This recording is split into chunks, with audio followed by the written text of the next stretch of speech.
കൂടെ പറയാം. വിലങ്ങാട്, കോഴിക്കോട് ജില്ലയിലെ വിലങ്ങാട്. ഞാൻ ഈ കോഴിക്കോട് ജില്ല എന്ന് എടുത്തു പറയാനുള്ള കാര്യം എന്താണെന്ന് വെച്ചാൽ, കുറച്ച് പേർക്കെങ്കിലും ഒരു കൺഫ്യൂഷൻ ഉണ്ടായിട്ടുണ്ട്, വിലങ്ങാടും വയനാട്ടിലുള്ളതാണെന്ന്.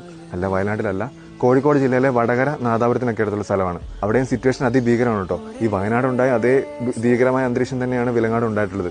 ആകെ ഒരു വ്യത്യാസം എന്താണെന്ന് വെച്ചാൽ, മിനിറ്റുകൾക്ക് മുമ്പ് ഈ ആൾക്കാരെയൊക്കെ കുറച്ചുപേരെങ്കിലും മാറ്റി താമസിപ്പിക്കാൻ പറ്റി.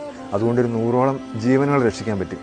പക്ഷേ ഈ മാറ്റി താമസിപ്പിച്ചവരൊക്കെ ഒന്ന് പുറകോട്ട് നോക്കുമ്പോൾ അവർക്കിപ്പോൾ ഒന്നുമില്ല. ഉണ്ടായിരുന്ന വീട്, സ്ഥലങ്ങൾ, സാധനങ്ങളെല്ലാം നഷ്ടപ്പെട്ടു. എന്താ ചെയ്യേണ്ടതെന്ന് അറിയത്തില്ലാതെ മുകളിലോട്ട് നോക്കി നിൽക്കുക. സത്യം പറഞ്ഞാൽ ഞാനിപ്പോൾ ഇങ്ങനെ ഒരു വീഡിയോ ചെയ്യാനുള്ള കാര്യം എന്താണെന്ന് വെച്ചാൽ, ഈ കോഴിക്കോട് ജില്ലയിലെ വിലങ്ങാടിന് ആവശ്യമായ മീഡിയ അറ്റൻഷനോ ഒരു ശ്രദ്ധയോ കിട്ടുന്നില്ല എന്നൊരു തോന്നലുണ്ടായി. ഒരു പേടിയുണ്ട് സത്യം പറഞ്ഞാൽ. കാര്യം, വിലങ്ങാടേക്ക് എത്താനുള്ള പ്രധാനപ്പെട്ട പാലം ഉൾപ്പെടെ 5ഓളം പാലങ്ങൾ പൂർണ്ണമായിട്ട് നശിച്ചു.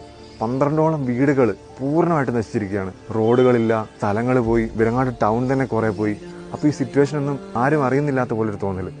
അങ്ങനെ വരാൻ പാടില്ല. നമ്മൾ എല്ലാവരും കൂടി ചേർന്ന്